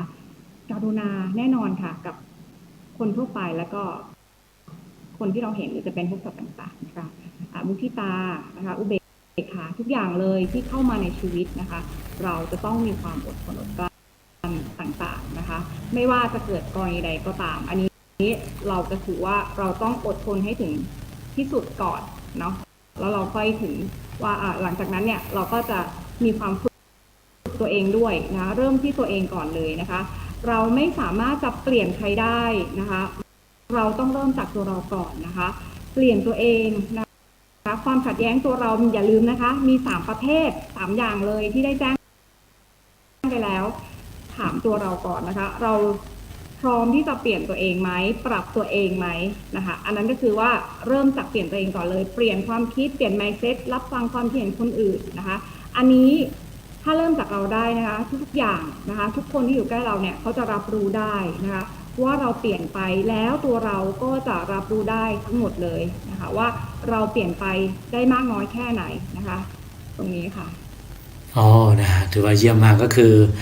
พระองค์ก็ท่านก็บอกเลยว่าท่านเราจะทำอะไรก็ตามต้องเริ่มจากที่ตัวเราเองนะพระอาจารย์ชาญชัยพระอาจารย์ชาญชัยครับถ้าผมขอถามคำถามสุดท้ายเลยครับว่าเราจะถ้าเราเกิดความขัดแย้งในตัวเราเองก็ดีหรือกับเพื่อนกับสิ่งต่างๆรอบตัวเรานะครับไม่ว่าจะเป็นความขัดแย้งที่มันเกิดขึ้นภายในภายนอกก็ตามเรามีวิธีที่แก้ไขง่ายๆตามหลักของพุทธศาสนาอย่างไรบ้างเผื่อว่าญาติโยมจะได้เอาไปใช้ครับอาจารย์ครับครับผมแน่นอนว่าคนที่จะอยู่ด้วยกันเนี่ยจะต้องทิฏฐิสามัญญาตาศีลสามัญญาตานะครับคือโดยเฉพาะความเห็นที่จริงเห็นต่างอะไรต่างๆเนี่ยหรือความชอบความเชื่อไม่เหมือนกันเนี่ยก็อยู่กันได้นะครับคือพระพุทธเจ้าท่านวางหลักเรื่องของศีล 5ไว้แล้วไม่ว่าจะเป็นคนต่างเพศต่างอะไรต่างๆเนี่ยคือคุณชอบแบบไหนคุณก็ไปอยู่บางทีพ่อแม่กันความเห็นไม่เหมือนกันขออนุญาตยกตัวอย่างสั้นๆนะครับคือพระสารีบุตรมือขวาของพระพุทธเจ้าอัครสาวกเบื้องขวานะครับก็มีความเห็นไม่ตรงกันกับแม่บังเกิดเกล้าเลยนะครับคือความเห็นไม่ตรงกันก็ไม่ใช่ว่าจะไม่รักกันนะบางทีก็รักกันแต่ว่าวิธีการอะไรต่างๆนี่แตกต่างกันมีวิธีที่แตกต่างกันด้วยความเห็นที่แตกต่างกันก็อยู่กันคนละที่แล้วบางทีเขาเรียกว่าอะไรนะบางทีมุมมองเนี่ยคนหนึ่งมุมมองไปทางหนึ่งคนหนึ่งมุมมองไปทางหนึ่งพระสารีบุตรถึงกับพูดว่าถ้ามีน้องของท่านมาขอบวชเนี่ยไม่ต้องขออนุญาตพ่อแม่บวชให้เลยเพราะท่านเล็งเห็นว่าถ้าน้องชอบด้านเนี้ยแสดงว่ามีความเห็นต่างจากแม่และสิ่งที่มาบวชเนี่ยเป็นประโยชน์ครับแม่ก็ไม่พอใจนะโอ้ยน้องลูกเนี่ยแบบไม่มีใครรับกิจการงานเลยไปบวชหมดเลยไอ้เจ้าลูกคนโตเนี่ยไปบวชยังไม่พอยังพาน้องไปบวชนี่คือความเห็นไม่ตรงกันแต่ไม่ได้ทำร้ายหรือเบียดเบียนกันในเบื้องต้นคือเรื่องศีล 5ใช่ไหมครับในเรื่องศีล 5เนี่ยหรือถ้าเราจะเบียดเบียนก็ต้องกลับมาสติอย่าถึงกับต้องข้อบาดขาดตายเลยนะครับก็คือถ้ามีสติก็ขอโทษขออภัยกันต่างคนต่างอยู่แล้วกันบางทีคืนดีไม่ได้ก็ต่างคนต่างอยู่ก็ไม่เห็นเป็นไรอย่างพระพุทธเจ้าเนี่ยพระองค์ทรงขจัดความขัดแย้งระหว่างพระสองฝ่ายไม่ได้ต้องบอกว่าไม่ได้นะครับพระพุทธเจ้าไม่ใช่ว่าจะทำทุกอย่างได้เลยนะครับไม่ได้ท่านก็ปลีกไปอยู่แต่เพียงรูปเดียวครับทางที่เขาทะเลาะกันก็ทะเลาะกันอยู่นะก็คือก็ทำไงได้เขาไม่ยอมฟังพระพุทธเจ้าเขามีความขัดแย้งที่ยังเกี่ยวพันกันอยู่แล้วก็เราก็ทำอะไรไม่ได้ส่วนพญาสองฝ่ายเนี่ยด้วยบารมีของพระพุทธเจ้าด้วยการที่เตือนสติและได้สติพระนี่ไม่ได้สติเกิดทิฏฐิเยอะก็พญาได้สติก็แยกย้ายกันไปเหตุร้ายก็ไม่เกิดขึ้นก็โอเคนั่นก็ใช้สันติวิธีไปช่วยได้ประโยชน์ก็เกิดขึ้นมากเพราะฉะนั้นผมมองว่าอย่างพระสีผ้าไม่เหมือนกันเนี่ยโอเคอาจจะมีความเห็นต่างอะไรจะจีวรต่างความเป็นอยู่ต่างก็ต่างคนต่างอยู่ถ้าถึงขั้นกับต้องบังคับแบบบังคับเรียกว่าบังคับไปแล้วเกิดการทะเลาะกันในเรื่องไม่เป็นเรื่องเนี่ยก็ควรที่จะต่างคนต่างอยู่อย่างเช่นต่างเพศต่างอะไรต่างๆเขามีกลุ่มมีก้อนเราก็อย่าไปบูลลี่เขาหรือไปกระทบกระทั่งเขาทางวาจาหรือบางคนเนี่ยเห็นเป็นเพศที่3ก็ไปเตะเขาบ้างไปทำร้ายเขาบ้างอย่างเงี้ยซึ่งอันนี้มันผิดศีลนะครับผิดศีลซึ่งมันไม่ถูกต้องนะไม่ถูกต้องนั้นเราความเห็นระเบียบไม่ตรงกันก็ต่างคนต่างอยู่แม้แต่บางรูปที่อยู่เป็นพระไม่ได้ ก็ศึกษาลาเพศไปใช่ไหมครับอาจารย์ดวงทิพย์ ครับผม บางคนโยมบางคนบอกว่ามาบวชเป็นพระแล้วจะต้องบวชตลอดชีวิต จะต้องบังคับอย่างนั้นอย่างนี้ซึ่งพระพุทธเจ้านี่ก็ยังไม่บัญญัติเลยนะครับ นะครับ พระพุทธเจ้าเองเนี่ยก็ยังบวชเพื่อที่จะโทษนะครับพระอาจารย์ดวงทิพย์อันนี้น่าคิดนะญาติโยมบางคนบอกเป็นพระต้องบวชเพื่อบรรลุเป็นอรหันต์เท่านั้น พระพุทธเจ้ามีประวัตินายจิตตหัตถ์นะครับ พอเวลาหน้างานฝนตกท่านสึกออกไปทำงานไปทำนา เวลาถึงไม่มีงานท่านมาบวชนี่คืออดีตของพระพุทธเจ้านะครับที่เรียกว่าจิตตหัตถ์เพราะว่าท่านชนะใจตนเองยังไม่ได้พอสุดท้ายท่านชนะใจตัวเองได้ถึงบวชตลอด แม้แต่ตอนนั้นพระองค์ก็ยังยกมาเป็นตัวอย่าง นั้นเรื่องราวของสังคมเราเนี่ยตกลงกติกากันเคารพกติกาถ้าเคารพไม่ได้ ก็อาจจะไปอยู่ในสังคมหนึ่งซึ่งเขามีกติกาอีกแบบหนึ่งนะครับเพราะฉะนั้นบางเรื่องแม้แต่ประเทศแต่ละประเทศเนี่ยก็มีกติกาไม่เหมือนกันนะครับโซนนู้นโซนยุโรปโซนเอเชียโซนอะไรต่างๆอย่างบางเรื่องเนี่ยก็เขาตกลงกันอย่างนั้นนะอย่างประเทศเราก็ตกลงกันอย่างนี้มันก็ต้องความคิดเห็นไม่ตรงกันก็ต้องต่อสู้กันด้วยความคิดเห็นนะครับแต่อย่าถึงกับต้องทำร้ายกันหรือใส่ร้ายกันใส่ร้ายป้ายสีว่ากันไปตามกฎตามระเบียบตามกติกาก็แล้วกันนะครับอันนี้ผมฝากไว้คนในสังคมนะครับครับก็ถือว่าพระอาจารย์ก็ได้ให้แล้วก็โยมสุธิดาพัฒนิตนะก็ได้แชร์ประสบการณ์หรือว่าธรรมะที่ได้เรียนรู้จากนะครับในส่วนของพระไตรปิฎกหรือคำสอนต่างๆในพุทธศาสนาก็บอกว่าคือการแก้ปัญหาที่ดีที่สุดหรือว่าความขัดแย้งนั้นพระอาจารย์ชันชัยก็บอกว่าด้วยการใช้ศีลนะครับหรือว่าใช้กฎระเบียบที่มันมีส่วนต่างๆที่มันอยู่ในส่วนนั้นๆนะเรามีความศีลหรือมีความเท่าเทียมกันในด้านของศีลเนี่ยก็จะไม่มีการทำร้ายกันนะฮะจะไม่มีการเรียกว่าแย่งชิงสมบัติหรือว่าโคดโกงกันจะไม่มีการลูกเมียใส่ร้ายป้ายสีกันแล้วก็ภรรยาสามีก็จะไม่มีการนอกใจกันอะไรประมาณนี้นะครับแล้วก็มีการใส่ร้ายป้ายสีหรือว่าทำให้เกิดมึนเมาแล้วก็เกิดอุบัติเหตุเกิดความขัดแย้งที่ไม่มีสติเป็นเครื่องควบคุมนะครับอาจารย์เพราะฉะนั้นในค่ำคืนนี้ผมว่าก็ได้สาระน่ารู้แล้วก็ได้อะไรมากมายนะโยมพี่เจี๊ยบมีอะไรจะฝากสุดท้ายไหมหรือว่ามีอะไรไหมฮะมีไหมก็กราบขอบพระคุณนะคะที่ได้มีโอกาสได้มาพูดในวันนี้แล้วก็ขอบพระคุณทุกท่านเลยที่ติดตามแล้วก็รับฟังในส่วนของเพจนะคะทำเป็นทีมเนี่ยก็คือว่าให้ทั้งประโยชน์แล้วก็แง่คิดต่างๆแล้วก็ได้มาแลกเปลี่ยนกันฟังนะคะแล้วก็อยากจะเสริมอีกนิดนึงนะคะในส่วนของที่ว่าวิธีการขัดแย้งนะคะกระจัดความขัดแย้งเนี่ยอันดับแรกเลยนะคะอยากจะบอกว่าเริ่มที่เราก่อนนะคะแล้วทุกอย่างมันจะดีขึ้นนะคะ1รับฟังตัวเราว่าเราต้องการอะไรนะคะ2รับฟังคนอื่นด้วยหัวใจนะคะไม่ใช่แบบทำไมเป็นอย่างนี้อย่าตั้งแง่นะคะแล้วทุกอย่างมันจะผ่านไปได้ด้วยดีนะคะแล้วพยายามพูดคุยกันนะคะไม่ว่าทุกกรณีไหนนะคะแต่ถ้ารู้สึกว่ามันไม่ได้แล้วเราคุยกันไม่ได้แล้วทั้งเหตุผลหรือว่าอะไรก็ตามเนี่ยเราก็ถอยกันมาแล้วก็โอเคต่างคนต่างมาใช้ชีวิตนะคะแล้วอีกสำคัญนะคะคืออยากจะบอกว่าณปัจจุบันนี้คือเศรษฐกิจหรือว่าสังคมต่างๆเนี่ยมันเปลี่ยนไปเยอะเปลี่ยนไปตามสื่อใช้ความรุนแรงอะไรก็ตามเนี่ยอยากจะบอกว่าคนดีๆนะคะหรือว่าคนที่พูดตรงหรืออะไรก็ตามเนี่ยเวลา